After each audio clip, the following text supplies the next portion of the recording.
دماغ کے ساتھ اللہ تعالیٰ کے راستے پہ چل پڑا تو وہ جن اور فرشتے سے افضل ہے، اور وہی انسان اگر دل اور دماغ رکھتے ہوئے شیطان کے راستے پر چل پڑا تو وہ فرشتے اور جن سے بھی بدتر ہے۔ یہ انسان کا مقام ہے، اللہ تعالیٰ نے انسان کو پیدا کیا، اور پھر ہم اللہ تعالیٰ کی عبادت کے لیے پیدا کیے گئے ہیں، یہ بات تو میں آپ کے سامنے عرض کر چکا ہوں، لیکن کیا اللہ تعالیٰ ہماری عبادت کا محتاج ہے؟ اللہ تعالیٰ فرماتا ہے سورہ محمد میں ہے، اللہ تعالیٰ کسی کا محتاج نہیں ہے بلکہ تم محتاج ہو، اے آدم کی اولاد تم محتاج ہو۔ تو بات سمجھ میں نہیں آئی، ہم محتاج ہیں، ہم کیوں محتاج ہیں؟ اوپر بھی آیت میں آیا ان الانسان لفی الخسر، سارے کے سارے انسان گھاٹے میں ہے، خسارے میں ہے۔ بھئی کیوں ہے خسارے میں، کیوں ہے گھاٹے میں؟ اس لیے گھاٹے میں ہے کہ جب اللہ تعالیٰ نے آدم علیہ السلام کے پتلے کو بنایا اور سارے کے اولاد آدم کو گمراہ کرنے کی کوشش کروں گا اور معاہدہ طے کر لیا، تو اللہ تعالیٰ نے فرمایا کہ ٹھیک ہے جائے گا، اور جو تیرے راستے سے بچ کر میرا راستہ اپنائے گا اس کو میں اپنی اعلیٰ نعمتوں سے سرفراز کروں گا۔ تو اب اگر ہم عمل نہیں کریں گے تو شیطان کے بھٹکاوے سے دوزخ میں جائیں گے، اس لیے خسارے میں ہے۔ اگر ہمارے پاس اعمال نامہ نہیں ہوگا تو ہم دوزخی بنیں گے، اس لیے ہم اعمال نامے کے محتاج ہیں، عبادت کے محتاج ہیں۔ اسی لیے اللہ تعالیٰ نے فرمایا اللہ غنی ہے، تم محتاج ہو، تم عبادت نہیں کریں گے تو تم ہی چلے جائیں گے، اور اگر عبادت کرو گے تو پار ہو جاؤ گے۔ بہرحال یہ عبادات ہے، اور فرائض نبوت میں سب سے پہلی عبادت جو آتی ہے وہ نماز ہے۔ نماز کی کیا زبردست شان اللہ تعالیٰ نے قرآن پاک میں فرمائی ہے۔ ساتھ اللہ علیہ وسلم نے ایک بہت زبردست بات ارشاد فرمائی، آپ نے فرمایا بین الکافری و بین المؤمنی الصلاۃ،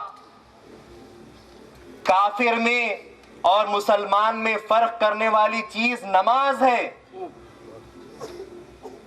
یعنی جو آدمی نماز پڑھتا ہے وہ مسلمان سمجھا جاتا ہے، اور جو نماز کو نہیں جاتا اس کو کافر سمجھا جاتا ہے۔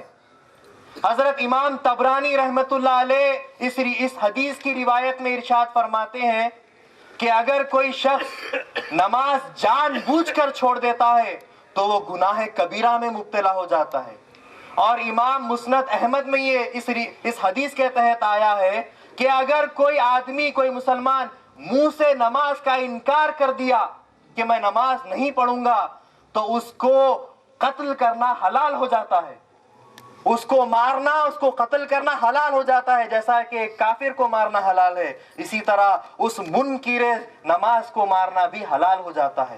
یہ نماز کی اہمیت ہے۔ اب ہم رسول اللہ صلی اللہ علیہ وسلم کا عمل دیکھیں گے کہ آپ کیا کرتے تھے، ان کی زندگی کیسی تھی۔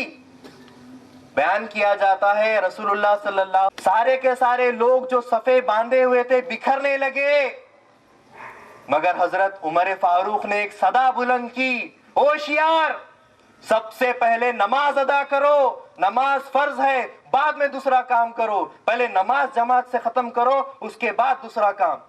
آپ اس وقت زبردستی لوگوں کو نماز پڑھواتے ہیں، اور اس کے بعد جب نماز سے واپس لوگ آپ کے پاس آتے ہیں تو آپ کی حالت ایسی تھی کہ پیٹ کٹ چکا تھا، آنتیں باہر آ گئی تھی۔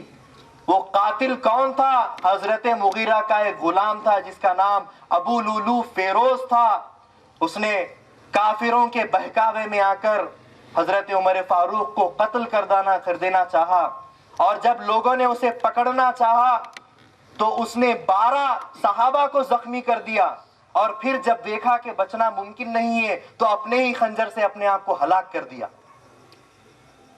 جیسے ہی حضرت عمر فاروق رضی اللہ تعالیٰ عنہ کی طبیعت بگڑنے لگی، اطباء کو بلایا گیا، حکیم بلائے گئے، حکیموں نے دوا پلوائی لیکن پیٹ کے اس زخم سے باہر نکل گئی، دودھ پلایا، دودھ نکل گیا، یہاں تک کہ آپ شہید ہو گئے۔ تو حاضرین محترم، حضرت عمر فاروق کی وہ شان ہے کہ آپ مر رہے ہیں،